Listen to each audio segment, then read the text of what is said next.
So let's look at the context that we're operating in. We live in a world dominated by worldwide marketplace capitalism. Now, I am a capitalist. I'm not anti-capitalism. I think capitalism has done great things for the world. It's alleviated starvation. A lot of wars have been reduced because people want to do business with people in other countries. When we look at the history of humanity and what worldwide marketplace capitalism has done the last couple of hundred years, certainly the last 40 years, the percentage of people living in abject poverty way down. The percentage of people who had their lifespans go way up, all in the right direction. So I'm not anti-marketplace capitalism. Unfortunately, we've evolved to this state at the moment where everything is reversed. For most of human history, it was about scarcity. Not enough food, not enough content, books, entertainment, intellectual objects, and not enough stuff. You were lucky if you had one pair of shoes, one pair of pants, one coat. Now things are flipped, and that the average person who isn't the bottom poorest billion on the planet has overabundance, way too much entertainment and content and video and nonsense bombarding us all day long. Way too much food. Food, as a percentage of most people's income, has never been cheaper. You can gorge yourself with fast food that is ridiculously, absurdly cheap, but it's destroying your body. So people are going from having the problem of starvation, scarcity, to obesity.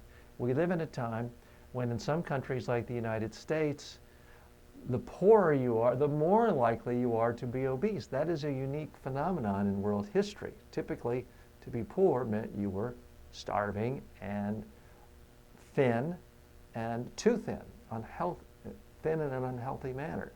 Finally, we live in a world of excess stuff. Stuff has never been cheaper to buy, to create because of global supply chains and efficiencies in creation.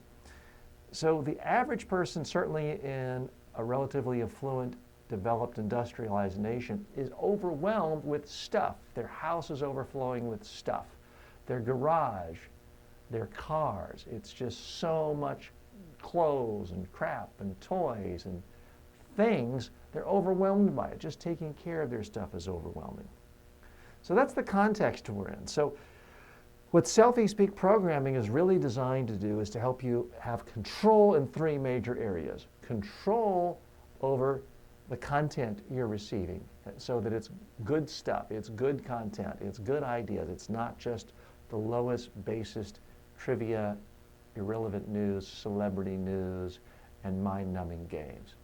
It's also about empowering you to be able to say no to buy stuff. Just because you could fill your closet with 100 shoes, having enough self-respect and other things going on in your life, well, you don't want 100 shoes, and you don't want to fill your house up with simply more and more clutter. You're not trying to fill your life with meaning by buying stuff. You're filling your life with meaning by creating things, by creating ideas, intellectual property, businesses that really help other people.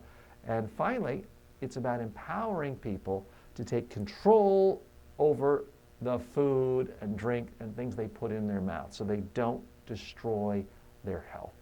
That's what this is designed to do. That's the macro picture in history, is dealing with this fact that everything about humanity has changed now.